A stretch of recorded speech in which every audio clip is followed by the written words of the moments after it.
Whether you knew it as the Genesis or the Mega Drive, Sega seemed determined to find new ways to extend the life of its incredibly successful 16-bit console through several add-ons and accessories. The critical and commercial success of these additions is mixed to say the least, and some would argue that add-ons like the 32X were partially responsible for the beginning of Sega's decline as a console manufacturer. But out of all of the additional hardware that Sega put out for the Genesis, what is perhaps its most ambitious add-on of all was never released, the Sega VR.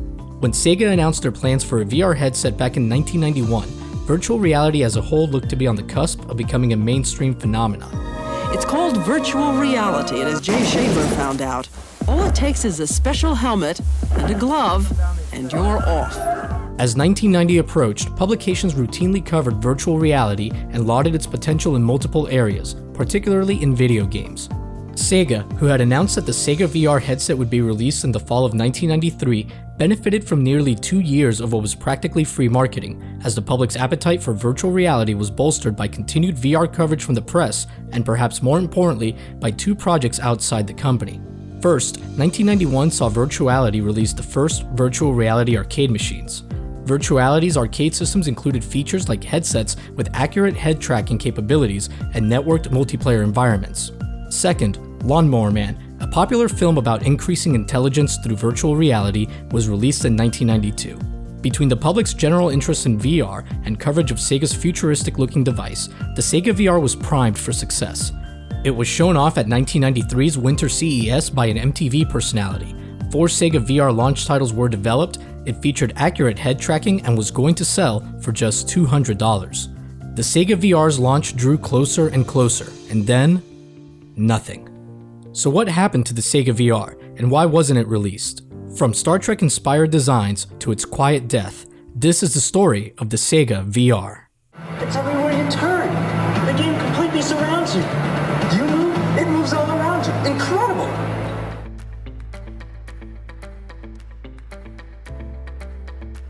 Sega had previously experimented with attempting to provide a 3D experience to consumers with 1987's Sega Scope 3D glasses for the Master System. Now, Sega challenges you to experience Sega Scope 3D. 3D so real it puts the action right in your face. The Sega Scope 3D was a pair of shutter glasses that created the illusion of 3D in depth by rapidly closing the left and right lenses. Although it worked, there were drawbacks such as the frame rate being reduced by 50%. For the Genesis, Sega wanted to create a truly immersive 3D experience. A virtual reality headset complete with a head-mounted display capable of accurate head tracking that would only cost around $200. By comparison, virtual reality arcade machines with similar features from Virtuality could cost as much as $73,000 and ran on powerful Amiga 3000 computers, albeit with more advanced graphics to complement their VR headsets. You may have heard of Nintendo's own attempt at dabbling with VR, the Virtual Boy. Sega was initially offered to license the technology used in the Virtual Boy, but amidst concerns of it causing headaches and overall poor execution, Sega turned it down. There's a couple different VR products that we worked on. One of them, it was a subsidiary, I believe, of Boston Scientific, and it was a red LED that spun off of a mirror and created a 3D virtual world. We turned that down, and Nintendo did it, and I think we were right in turning it down. Sega apparently wanted to go all in with VR. It was a big undertaking and they couldn't do it alone. Sega hired design consulting firm IDEO to help in the design of their first true virtual reality headset. IDEO was a design consulting firm who at the time was famous for developing the looks and engineering of the mouse used in Apple's Lisa computer. Sega knew that they needed more than just a VR headset that worked. They needed something that looked stylish and futuristic, and thus requested that the VR headset resemble the visor worn by the character Geordi LaForge from Star Trek: The Next Generation. Though the final design would bear a closer resemblance to a cross between Kit from Knight Rider and RoboCop, it was sleek and futuristic. What it wasn't was affordable. Sega's VR headset, like many others, had to contend with the cost of an expensive sensor for head tracking. The sensor was so expensive that Sega would be unable to meet its targeted $200 retail price if it didn't come up with an alternative. Luckily for Sega, a company named Uno Sendai also believed that it was possible for a video game console to pull off a quality VR experience for a fraction of the cost of expensive arcade systems. Best of all, one of its founders, Mark Pesce, had already figured out a way to cheaply and accurately track head movement. The most important sensor in a virtual reality system is the sensor that tracks the orientation of your head. And the systems to do that back in 1991 cost $50,000. What you're looking at is the patent that we had on our solution to that problem that cost $1. There were a lot of other problems that we had to solve on the way to consumer VR, and we got a little bit interrupted because another small company came along and said, we're working on consumer VR. That small company was Sega. Sega was very interested. Sometime around October of 1992, Uno Sendai showed a unit to Sega, who was impressed enough to provide funding for Uno Sendai to work on a more refined version, and shortly after their meeting, Sega signed Uno Sendai to a contract to license their sensor technology, as well as to fine-tune the Sega VR headset. The Sega VR featured 2 LCD screens, with different sources citing the resolution at either 320 by 240 or 256 by 320. It also featured built-in stereo headphones and an adjustable headband that helped to distribute its weight. To keep the weight on the user's head relatively low, the system would use a smaller and lighter headset and keep the heavier electronics in a larger interface box that would connect to the Genesis. The Sega VR produced its sense of three-dimensional immersion by mimicking binocular disparity, which refers to slight differences in the location of an object as received by the left and right eyes. From this, the brain can extract depth from two-dimensional images, a process used in 3D movies. Players could use any standard Genesis gamepad to control Sega VR games, but the Sega Activator, another add-on that would allow its users to play games using their body instead of a controller, could also be used to, in theory, add another layer of immersion. All of this was tied together in an elegant package that featured Uno Sendai's inexpensive but accurate motion tracking sensors, which could track head movement over 100 times a second. With key players in place as well as financial and technical hurdles having been overcome, the Sega VR was ready for its close-up.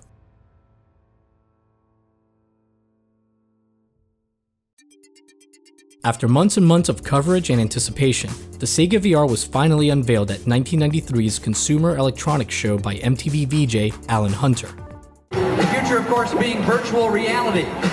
Something that's being talked about by other people, but produced by Sega.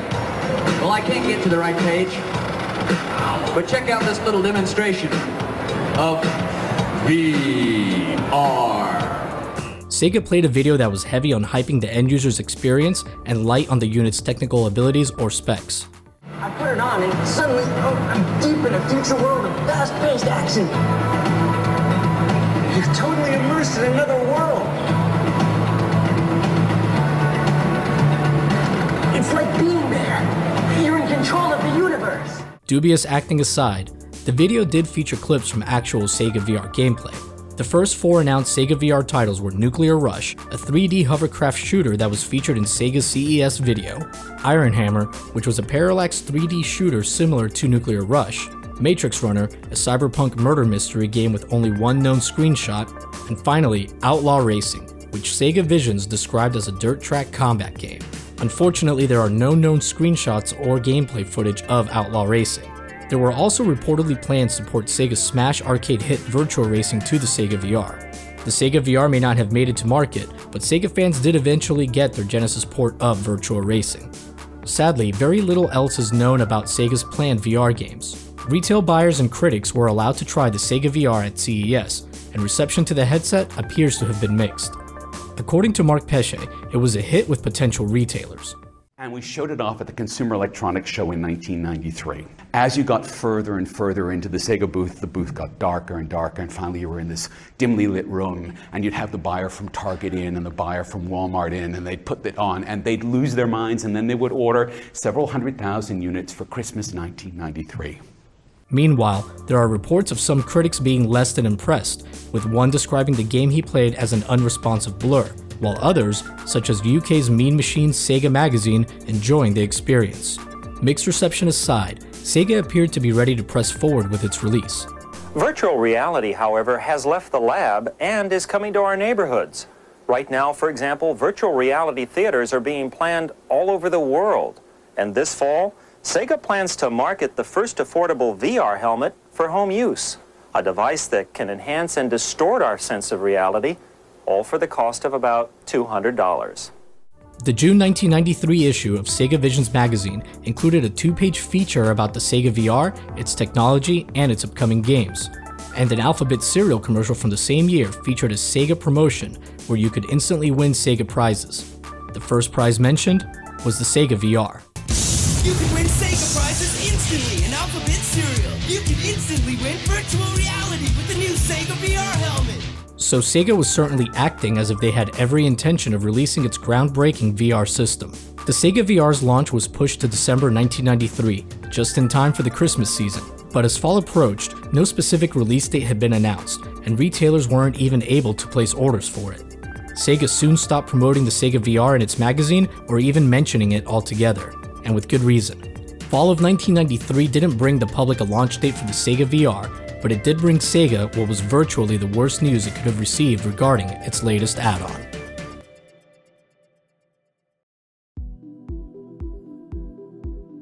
When Sega finally put out a statement regarding the cancellation of the Sega VR, they claimed that it had been cancelled due to being so realistic and immersive that players could injure themselves by inadvertently moving around during gameplay.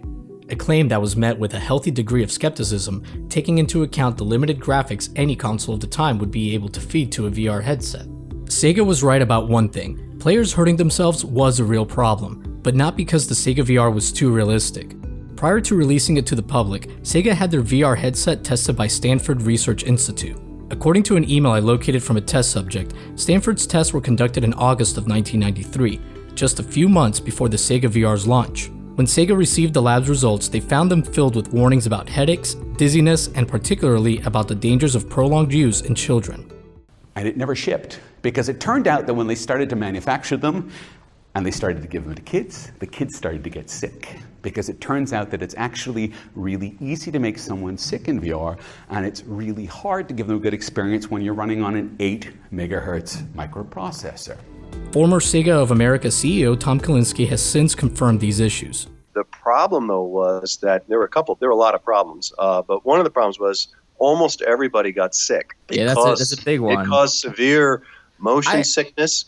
And other people would get like severe headaches from it because of the way the lights are flickering inside the helmet.